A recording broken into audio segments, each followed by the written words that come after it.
Hey, what's going on, everybody? This is Samuel Leggy here representing TeamJVS, here to give you guys another movie review. This is another Disney Plus feature.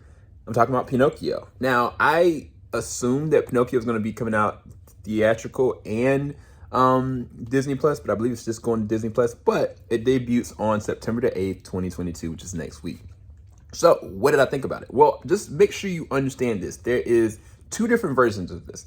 There is the Guillermo del Toro version that is coming out for Netflix a little bit later on this year. And then there's the Robert Zemeckis version that is coming out on the 8th. And that's the one that I'm reviewing right now. We will get to the review of that other one a little bit later on and maybe make a compare and contrast, see what's the difference with it. But this one is PG. This is starring, oh my gosh, one of the greatest actors we've ever had in Tom Hanks. You've got Joseph Gordon-Levitt. You'll never guess what he's playing.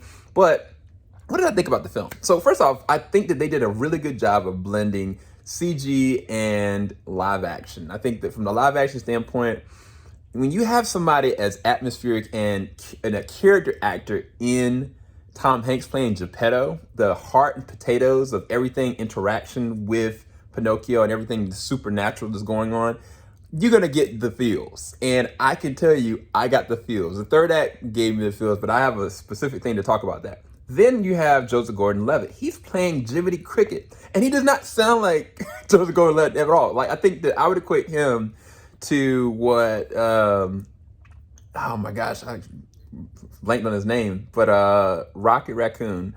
The actual actor and the voice actor for that, like, it's night and day, right? And Joseph Gordon-Levitt is doing such a specific job with Jiminy Cricket, and I think that they did such a great job with it. Now, this is the thing. I'll say this personally. Pinocchio is not one of my favorites. Neither is Dumbo. Like, I think both of those kind of like fall under certain things, but I do understand the reasons for those. But I also understand there's underlying like dark things with this specific thing, this specific story, as well as something like Alice in Wonderland. But with this, I never have really liked it. I do know that there's iconic, musical things that are associated with Disney, just through Pinocchio in general. And I think they do a good job with the music that they do. Like, I think that it was like, oh my gosh, I'm going to leave it as a surprise, but wait until you see who the Blue Fairy is. She is amazing. All I can give you a hint is Cynthia.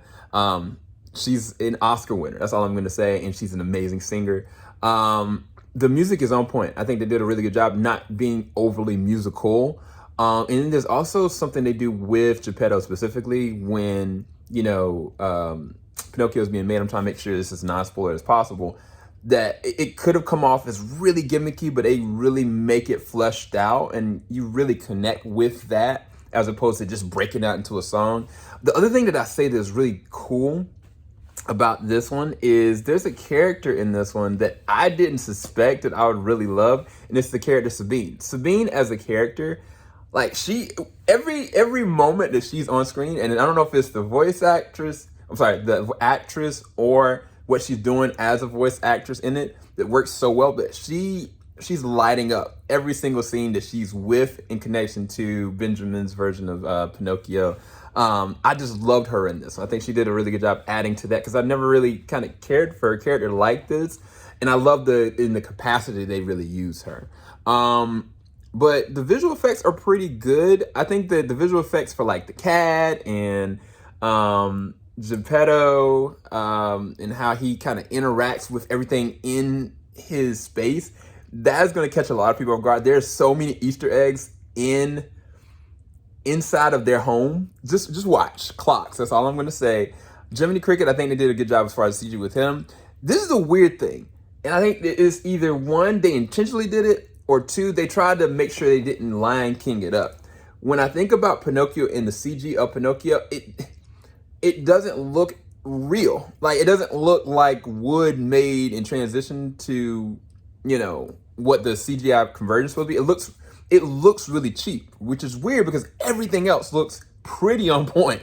But I think they're intentionally doing that because they're trying to make sure that the eyes and everything models what they did for the original 2D animation, which that's a very big contrast to what they did with The Lion King, which I know why they did it that way, which I understand. I think they also did that with Dumbo in a certain level.